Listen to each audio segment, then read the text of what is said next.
Pemirsa, berziarah ke Raudhah atau Taman Surga adalah saat-saat yang dinanti jemaah ketika berada di Madinah.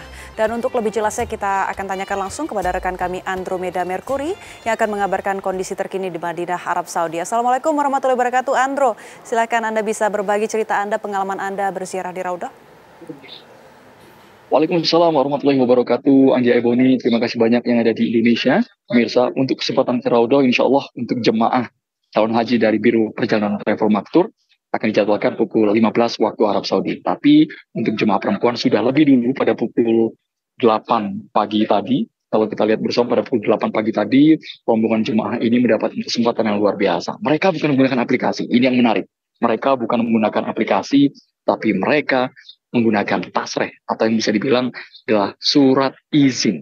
Surat izin ini diatur, diberikan kerjasama antara pihak travel dan juga kantor kerja di Madinah. Secara kolektif, secara gabungan ada sekitar 40 orang, 40 jemaah perempuan yang tadi langsung berkunjung ke Raudhah. Kesempatan yang luar biasa, bahkan mereka bukan hanya melintas saja, tapi mereka juga mendapatkan kesempatan waktu untuk sholat tahiyatul masjid, sholat tobat, sholat duha tadi pagi dan juga berdoa kepada Nabi Muhammad SAW. Doakan Boni, kami pada pukul 15 waktu Indonesia Barat ini berkesempatan untuk mengunjungi Raudhah atau Taman Surga, tempat mimbar dan juga makam Rasulullah. Insya Allah pada pukul 15 kami akan secara kolektif juga jemaah laki-laki dari Maktur yang jumlahnya sekitar 50-an akan menuju ke sana. Kalau untuk hari ini di Madinah, Arab Saudi, cuaca terpantau memiliki suhu sekitar 38 sampai 42 derajat Celcius, memang masih fluktuatif. Oleh karena itu kami memilih datang lebih awal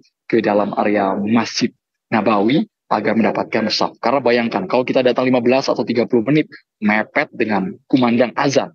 Bukan dengan waktu sholat ya, dengan kumandang azan dijamin. Agak sulit mendapatkan tempat di dalam. Tapi saya boleh menunjukkan kepada Anda, pemirsa, ini gambaran di dalam Masjid Nabawi. Saya sambil pegang kamera ya, mohon maaf ya. Pemirsa, saya coba putar kamera saya, putar layar saya. Ini saya persis berdiri. Maksud saya persis duduk di saf di tengah. Di atas saya ini ada atap. Biasanya atap ini kalau sebelum maupun sesudah sholat zuhur akan terbuka lebar. Saya nanti akan coba ambil gambar di sini. Karena bukan hanya bagian dalam juga yang digunakan untuk sholat zuhur, tapi ternyata ada rooftopnya istilahnya. Ada bagian atap dari Masjid Nabawi yang digunakan untuk jemaah sholat. Atap yang di atas ini bisa terbuka dan juga tertutup secara otomatis. Itulah canggihnya area dalam Masjid Nabawi. Bisa Anda lihat kalau pukul sekitar 12 kurang di Nabawi, area safnya masih relatif lengang, longgar ya. Jadi jemaah berbondong-bondong menempati saf yang ada di sini. Kalau kita ke depan lagi, saya jamin akan lebih ramai. Ini yang sudah menempati saf, jemaah dari berbagai penjuru dunia. Bisa dilihat ada dari Uzbekistan, ada juga dari Turki, dari Mali, dan juga beberapa negara lainnya. Nah, pemirsa, kondisi di Masjid Nabawi, alhamdulillah kalau siang hari ini, sepertinya sinyal saya aman ya Buni ya, kalau di dalam area Masjid Nabawi. Ini masjid yang memiliki luas 400.000 meter persegi dan bisa menampung 1 juta jemaah. Yang menarik juga di Masjid Nabawi ini, ada keterangan di depannya. Keterangannya bukan menggunakan bahasa Arab saja, tapi ada keterangan ketika masjid di dalam sudah penuh jemaah. Ada keterangan dengan bahasa Indonesia, dengan bahasa Mandarin. Kalau bahasa Indonesia keterangannya sangat penuh. Inilah pemirsa, kondisi di dalam Masjid Nabawi. Memang di sini ada penjagaan yang relatif ketat. Biasanya askar berjaga di pintu masuk dan juga di sisi kiri maupun kanan dari saf tempat jemaah akan sholat. Saya akan menunjukkan kepada Anda mengapa di Masjid Nabawi ini relatif sangat sejuk sekali, sangat dingin area dalamnya. Ternyata di dalam Masjid Nabawi ada AC, pendingin udara yang posisinya bukan berada di atas, Angga Budi dan juga pemirsa, tapi adanya di bawah. Ini posisi AC, pendingin yang ada di Masjid Nabawi.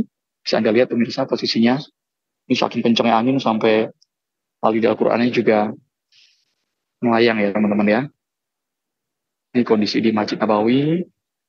Sekitar 30 menit lagi kita akan memasuki sholat zuhur yang ada di sini. Alhamdulillah pada siang hari ini relatif masih longgar karena memang jemaah calon haji dari berbagai negara ingin mengejar sunnah sholat arba'in yang ada di sini. Sholat selama 40 waktu tidak putus-putus. Doakan kami pemirsa pada sore hari berharap tidak terlalu berdesak-desakan dan bisa khusyuk untuk melihat langsung Taman Surga Raudhah yang berada di dalam area Masjid Nabawi. Seperti itulah kondisi Andro, terkini kami dari juga ingin Masjid tahu Nabawi, mengenai Madinah, kondisi Arab kesehatan para Saudi. jamaah di sana yang sedang melaksanakan ibadah seperti apa?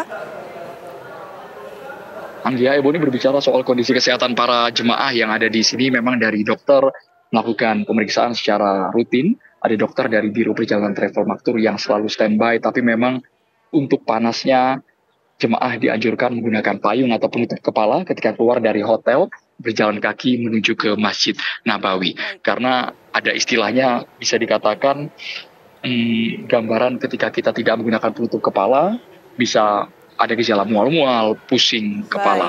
Per hari ini, pemirsa, ada sekitar 23 jemaah haji yang wafat di tanah air dan dimakamkan di tanah suci. Anggia Baik. Ibu, saya kembalikan ke Anda. Baik, terima kasih Andro sudah mengajak kami untuk melihat secara langsung lebih dekat bagaimana kondisi di dalam Masjid Nabawi Madinah, Arab Saudi. Terima kasih Andro.